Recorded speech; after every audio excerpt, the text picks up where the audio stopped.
It all started on a quiet Sunday afternoon. Mark was sitting in his favorite chair, the one near the window where sunlight flowed in just right. The world outside seemed simple, a light breeze, children playing, and neighbors walking their dogs. But Mark's world felt anything but simple. On the table in front of him sat an envelope, thick, official-looking. Inside was a letter, a declaration, a challenge, the news that his father had retired early due to illness, and someone needed to take over the family business. That someone was him. Mark had always been the dreamer, the wanderer. Responsibility wasn't something he chased, it was something he avoided. He had his art, his friends, his freedom. But now, as he held that letter in his hands, freedom felt like a distant memory. "Why me?"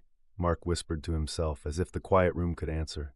His father had worked tirelessly for decades, building something real, something solid, a business that had put food on their table and paid for Mark's education. Yet in all those years, Mark never imagined he'd be the one tasked with continuing it.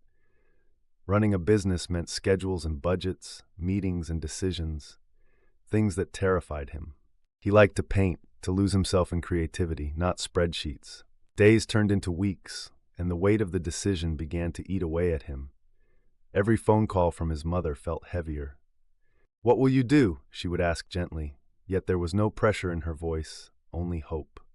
Mark pretended not to hear the question, offering excuses instead. He needed time to think, to figure things out. But really, he was scared. Scared to fail, scared to mess up everything his father had built, scared to lose himself in something he never wanted in the first place.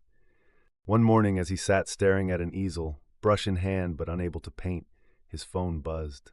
It was a message from a close friend. "Your dad's worked hard his whole life. Maybe this isn't about you. Maybe this is about honoring what he's done for you." And that hit him. Like a bolt of lightning, it struck him hard. Mark realized that responsibility wasn't about losing himself. It was about finding something bigger than himself. Responsibility wasn't shackles, it was trust. An opportunity to carry forward something meaningful, even if it wasn't his original plan. The next day, he stood outside the office of the business, staring at the sign with his family name on it. This wasn't the end of his personal dreams. It was the beginning of something more. It was time to grow. And although he was unsure of the path ahead, one thing had become clear. Sometimes, the truest form of freedom is learning to carry the weight of responsibility.